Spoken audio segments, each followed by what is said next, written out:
I would like to call this meeting of the Maple Run Unified School District Board of Directors to order at 6:02 p.m. Today is December 2nd, 2020, and we are meeting electronically.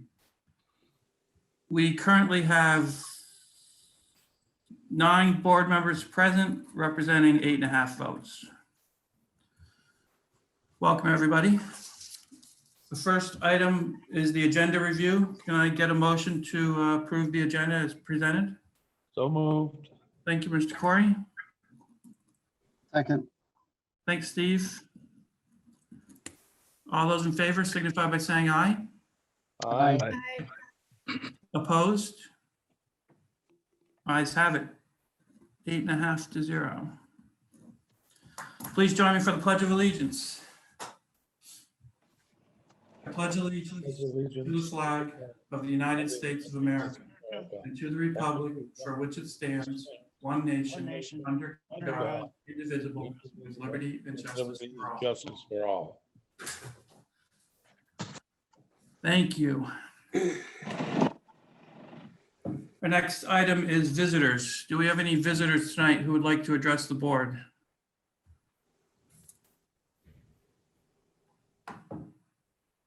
Anybody see anybody? Okay, moving on to the consent agenda. The consent agenda has just one item, the minutes of November 18th. If anybody objects to having this item and wants to remove it for discussion, please say so. If I hear no objections, the consent agenda will be adopted. Okay, I don't see anything, so the consent agenda is adopted. Item 6, old business, item 6A, COVID update. Good evening, everybody. Can you hear me? We have a new microphone in this. You're really low.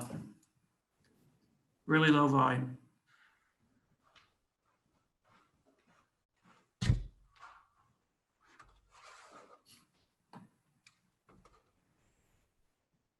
And there's Sue, Brenda.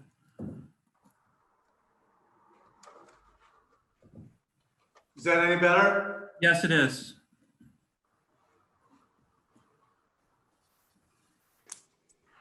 Okay. Again, good evening. 2 weeks ago, I told you I saw a trend happening with cases and correlation with board meetings. I'm afraid it happened again. We have a new possible case today at SATEC. And we've talked to the Department of Health on this one.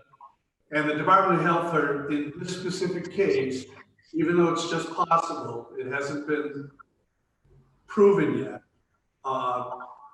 Out of an abundance of caution, we're actually going to go to remote for a pre-K class and our second grade for Thursday and Friday. And by that point, we'll have better information and the Department of Health will have better information, and then we can make a better decision. But they felt it was probably the most prudent thing to do in this specific case. So just if anybody are keeping totals, I believe since August, that means we've had about 8 COVID cases, really 7 in a possibility. And each school has been, has had somebody involved in that. So interestingly, it's important to note that none of those have been transmitted through the schools. And this was interesting when I was talking to the Department of Health. They tell me in Franklin County, we haven't had any cases at this point that have been transmitted through the schools to their knowledge.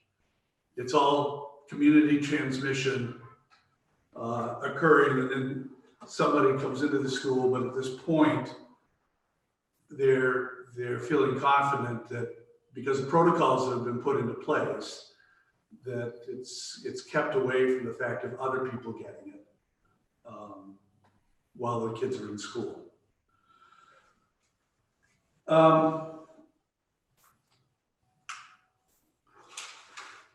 as you know from past weeks, we've planned for a while to bring back our grades 5 and 6.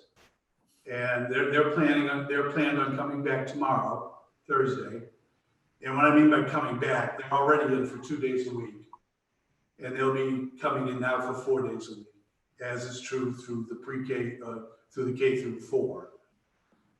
So we have had some concerns about that because some people are feeling, given the fact that it's between Thanksgiving and Christmas, should we risk that move?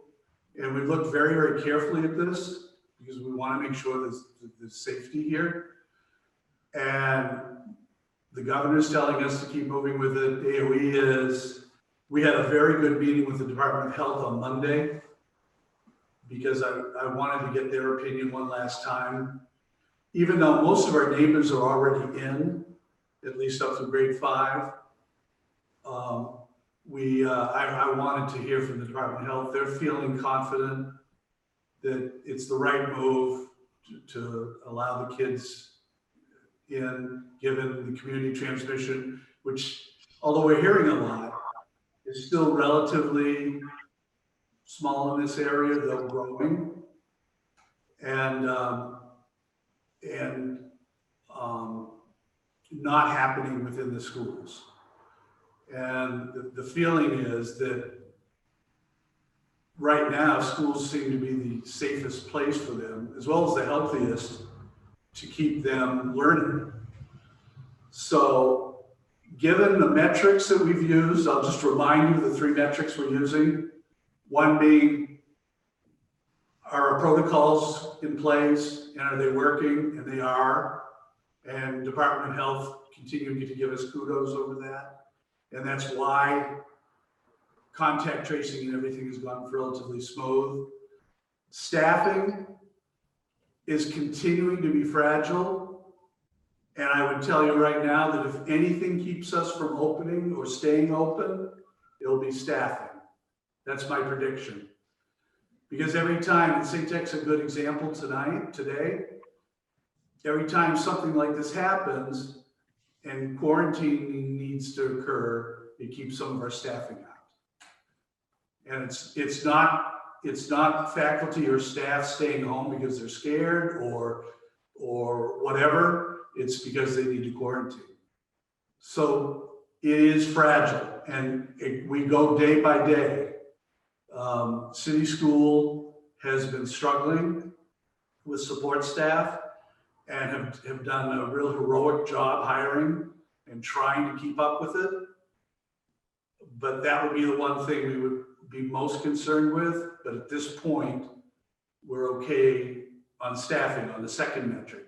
And the third metric, as I already mentioned, is in constant communication with the Department of Health and what they feel. Because if they told us, as they did today, that it's good to go remote with a certain class, then we will do that. But they felt strongly that it's okay and we're moving in the right direction. So using those 3 metrics, that's what we're doing at this point. In addition, you asked me last time, I don't think I told you this. We got tested, our staff got tested, and there were 329, I believe, staff members who got tested. Forgive me if I already told you this, but I don't think I had the information at the time. All of them came back negative at that point. So, and I'm really glad the state's doing that. It certainly helps. And one aspect of it is we're a microcosm of the community. So if we're seeing that, then that's telling us how the community is basically doing too. The last thing I mentioned, and then I'll certainly open up for any questions. As you know, we all got another somewhat of a shock just before Thanksgiving, when the governor puts out what he first called was a directive relative to people quarantining if they have family members over, and or if college students come home and the like. And there were a whole lots of questions around that. Some people felt it was a directive. And then we got told, don't hear what he says, but read what he says. And the guidance says we may ask that question. And most of the school districts, including ours, felt very, very uncomfortable asking the question because there are so many gray areas. And a principal isn't going to know that grandma came over, but is with the kids every day, so it's okay. But Uncle so-and-so shouldn't have done it. And we just felt we couldn't ask that question and be fair about it. So what we did do was, if we look, as you saw from the letter that I sent out, we put the trust in our community to do the right thing, as the governor has been doing straight along. And if on the day we found out that there was,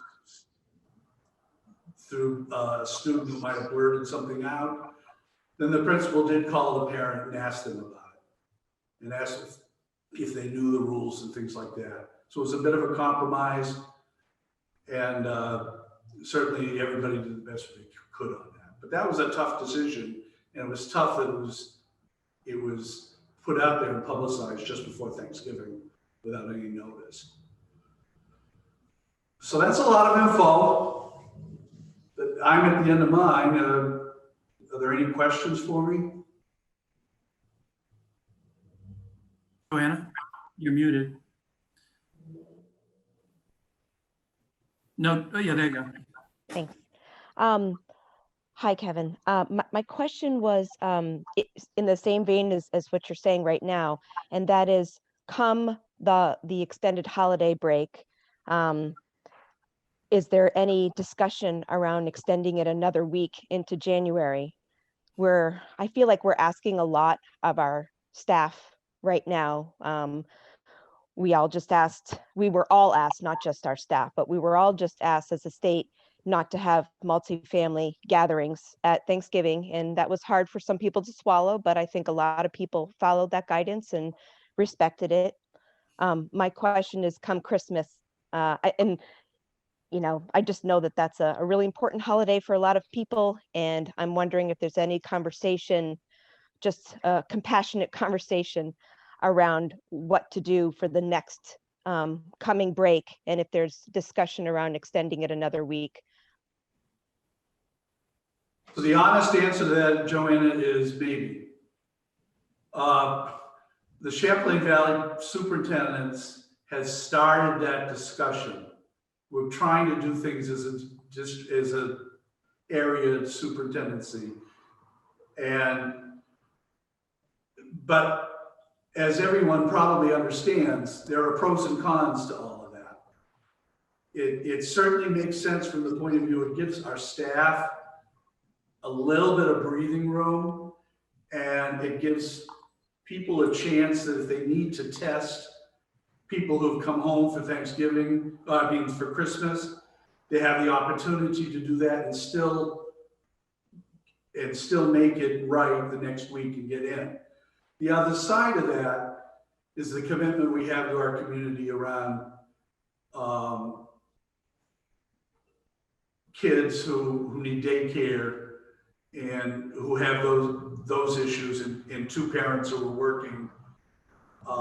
So we're trying to balance that. I have no idea where it's going right now. It first came up Tuesday, and that discussion is going to move forward.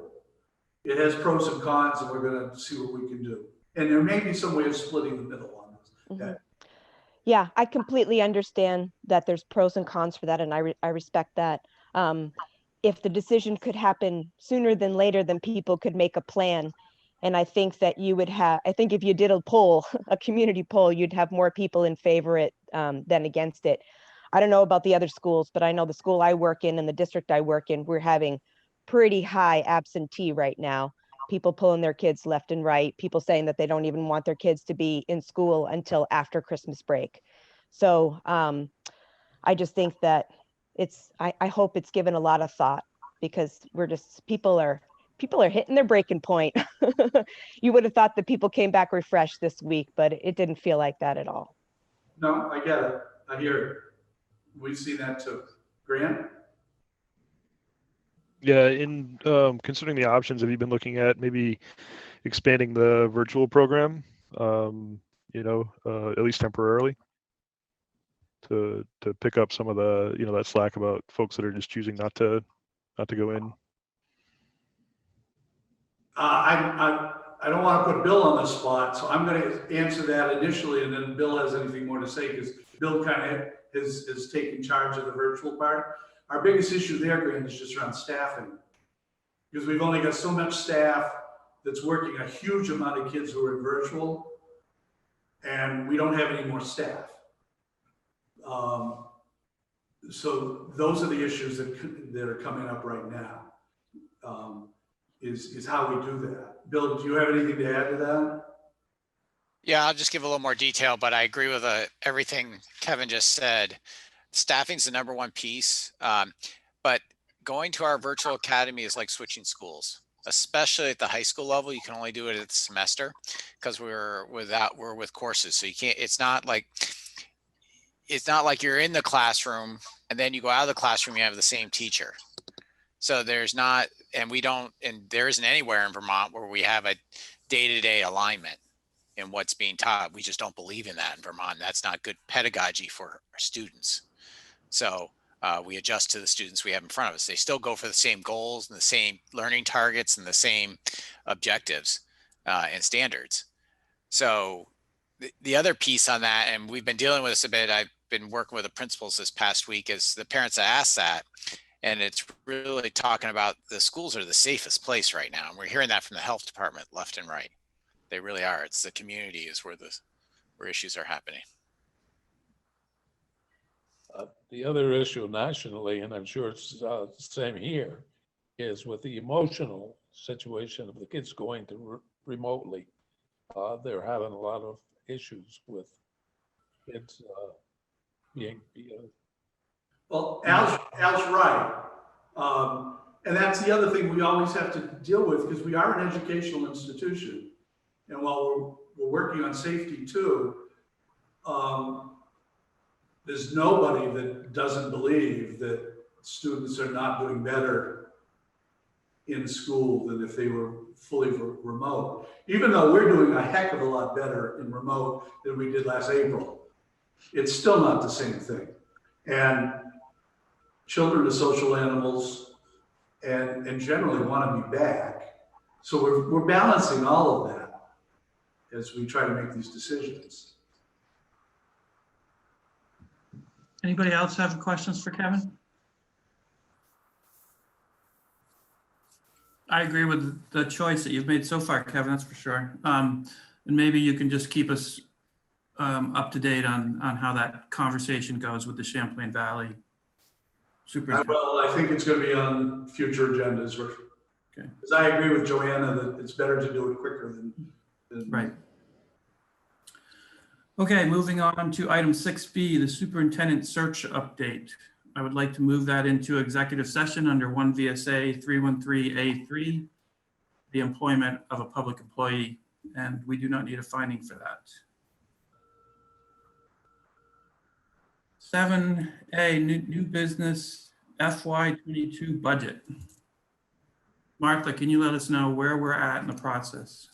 Yes, so right now, for the last week, I have been pulling information from the school principals and putting the information in the new software program. And just today I was going through and reviewing and making sure I didn't have any holes, where I was missing some data.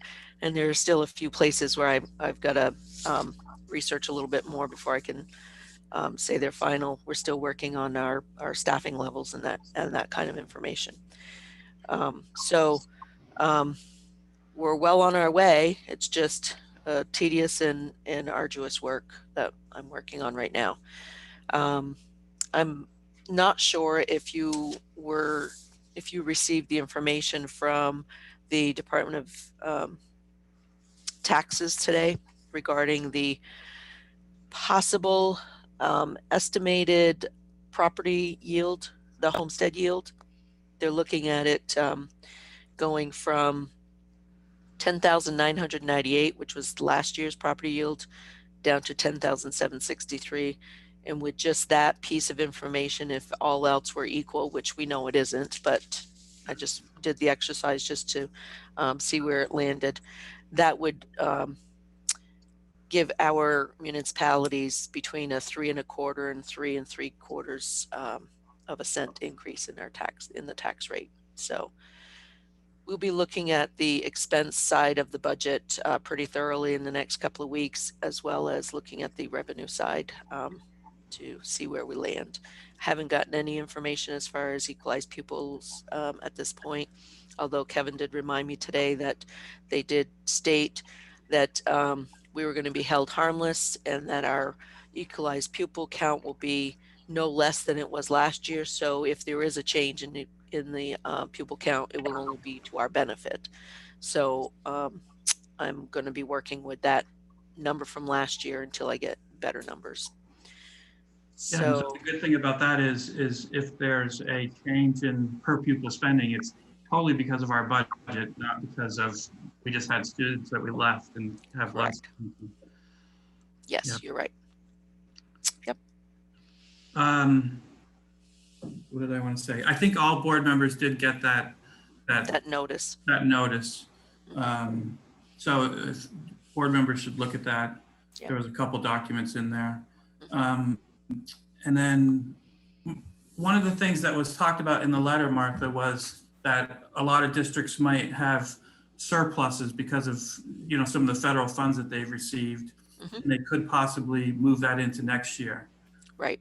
And I can't remember the item that we put on the ballot every year about moving our funds into a capital improvement fund. Do we have to do that, or do we have the option to because the voters approved it? Well, our warning, the article states that we will move the fund balance into a capital reserve fund to be used for capital improvements and operating expenses. But that's the article for last year. I mean, we can absolutely revisit the article for this coming March. And wasn't last March about FY21? It was, you know, the year that we're in. No, last March it says I had it pulled up here a minute ago. Let me see if I can't pull it up real quick. You can always count on Martha to keep me. It says our audited fund balance of the current year. And so I believe that right here, it says. Which would mean FY20, wouldn't it? Transfer the audited general fund balance of the current fiscal year. So this is in March of 2020. So the current fiscal year for that article would be 2020. So the fund balance that we may have from FY21 would be what would be in the article next March. So that's one of the things we'll have to consider if we want to do that or not. And hopefully you'll be able to give us our options, you know, in January or something. Yes, I'll have much better numbers in January. Anybody have any questions for Martha? So I assume at the next meeting we'll see. Yeah, you should see your first draft at the next board meeting. Good. Thank you. You're welcome. Okay, item 7B, SRO Study Committee update. And really all I wanted to do here was just ask Brenda, how many applications have we had? How are we doing with that? I attached it, Jeff, so that you could see the breakdown. Right, but for people who don't have the attachment, I do, I know what the number is. I just want you to say it. So. I believe it's 11, correct? That sounds right. I don't have it right in front of me. I apologize. Okay. Yeah, so I think we've had 11 people apply to be on the study committee. I think maybe 5 of them were staff members.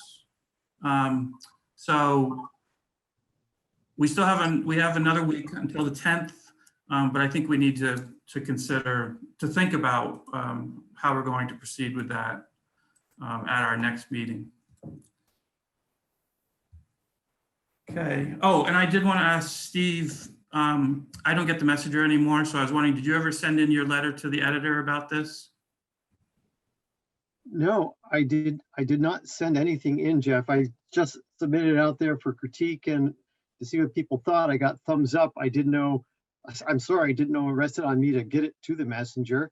Yeah, So, you should send it in to them, and maybe that will help get some input then. sure, I can do that. Thank you. Okay, item 7C, city school laptop bid. Is Joan going to handle that? I see she unmuted. I can handle that, yeah. So we are looking to replace our teacher laptops because what they have right now is really not working. So we are going to use the remainder of the ARA funds that we had put away for technology, plus the 1/3 that we had budgeted, and it will cover this. And we've done research for about a month right now, looking at some different options to get us something that's going to work, and people are really happy with what we've selected. In your bid package, we didn't tell you which vendor because we were looking at where we might get the best delivery date, but it looks like they're all coming from HP and they're all going to have the same delivery date. So we're going to recommend that we go with the lowest bid. And that, I believe, was with Watley, is it called? Wally or Wally, yeah. Wally Computer Associates for $84,858.75. Right? Yes. Anybody have any questions for Joan? No? Okay. Could I get a motion then to award the city school laptop bid to Wally Computer Associates in the amount of $84,858.75? So moved. Thank you, Al. Second. Thank you, Jack. All those in favor signify by saying aye. Aye. Aye. Opposed? Ayes have it. 9-0. Thank you. You're welcome. Item 8A, warrants. Look for a motion. I move that we approve the warrants, understanding that acknowledgement that passage of this motion will act as individual board members' authorization of their signature on these warrants. Thank you, Al. Can I get a second? Second. Thank you, Jack. Any discussion? All those in favor signify by saying aye. Aye. Aye. Opposed? Ayes have it, 9-0. Item 8B, superintendent's report. My only thing would be to add an addendum to what I just talked about under COVID, that I forgot to mention.